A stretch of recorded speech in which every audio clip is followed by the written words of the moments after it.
5 years old. No, I was older than that. I was in the 5th grade when I started Modesto Church. We came before that occasionally because my dad worked nights. But then I started, and Brother Rhodey and them picked me up for church. We were in the little tiny church on Tuolumne before they built the big church. What year was that, you think?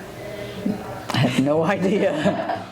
Too many years ago. Well, my mom started bringing me to Sunday school when I was 4 years old, and that was probably about 1953. So that was 70 years ago. Well, they already had the big church built when we started coming. We were here when that little church, when we first started. My dad didn't start coming until 1957. We lost a baby in 1956, and up until that time he'd tell my mom, yeah, go on down there with all them holy rollers. And then the church was so good to them when they lost their baby. He started coming, and he did like 180-degree turn, and we came to church every service. He got the Holy Ghost in May of 1957, and then I got the Holy Ghost in February of 1958. I was 9 years old. I got the Holy Ghost in 1954, and I was 16 years old here in Modesto.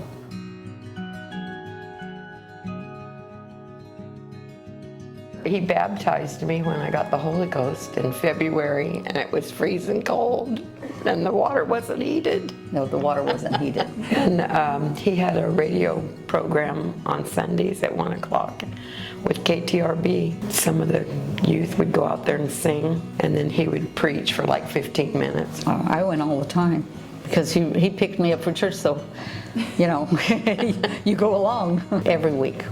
He never missed. So then after Brother Rhodey, who was the pastor? Brother Dansby. And then after Brother Dansby was? Brother Keys. Brother Keys. Mm-hmm. Awesome.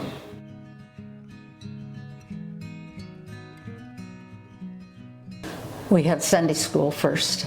And all the children went to their classes, and then after Sunday school we had a worship service. And then we had radio broadcast at 1 o'clock. And then we had at 6 o'clock children's church and youth service. And then at 7:30 we had church service. They had children's church down in the basement, and the youth service was upstairs in the main auditorium. And I got the Holy Ghost in children's church on a Sunday night before service. And when we had a revival 7 nights a week, no break. Sometimes it went 16 weeks. And sometimes we was there till midnight. Yes. And if you weren't there the next morning, you either got a knock on your door or Brother Rhodey was on the phone wanting to know why you weren't at church last night. And we got up and went to school too. On time.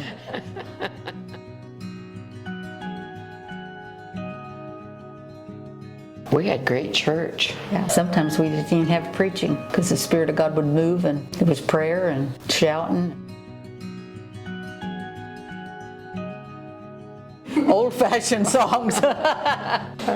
Hey, they were the best. We had a gentleman, his name was Brother Holiday, and he was our song leader. He was awesome. I remember him singing that one song, When I've Gone the Last Mile of the Way.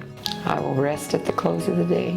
We had hymnals that we sang out of, good old-fashioned songs. Do you have a favorite song? No, not necessarily a favorite song, no. I like all the old songs. I did. We used to have about 6 accordions on the platform every Sunday night, and I played an accordion. Brother Rhodey liked that. And we had several guitars, and Brother Bill played a bass. And he played the guitar, and he played the bass.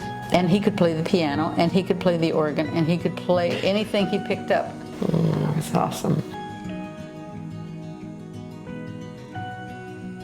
Well, I remember one year our Sunday school, Brother Weems was our Sunday school superintendent, and we had about 1,200 children in Sunday school. And they had a candy ring, and they threw candy down off the top of the church. We had about 12 or 15 buses that ran, and we ran 2 sessions. We got to where we had so many children that we had 2 sessions in Sunday school. It was pretty awesome. They also had a money rain one time where they threw money out off the roof for the kids. The kids loved it. We had wonderful penny drives. Do you remember penny marches? Yeah. We had a contest, the men against the women. Those were good old days. I remember going to the bank and buying pennies by the roll. I'd buy By the case. $10 worth of pennies, and that was a lot of pennies. I remember my dad making that big old scale. Yeah.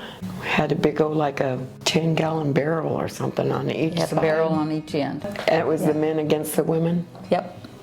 Well, who won? Sometimes it was the women, Sometimes it the was the men. men. The last year that we had it was the year that my dad died, just before time.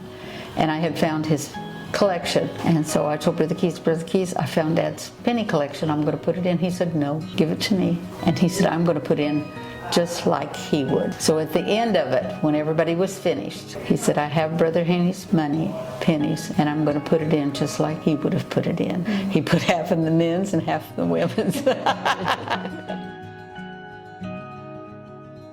The Lord's been my dearest friend. As a young child, I memorized the 23rd Psalms, and I think that's helped me through a lot of my situations, knowing that God's always been there. Oh, I've been through a lot, but I've always had God on my side. Without God on my side, I would have never made it through life, because I lost all my family. And if it hadn't been for God, I would have never made it through it. It's not going to be easy, but you just got to make up your mind you're going to do it.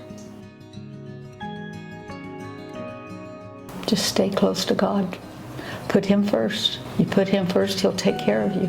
He's faithful, and His promises are true, and He'll be there through every situation in your life if you'll let Him. Thank you. Beautiful.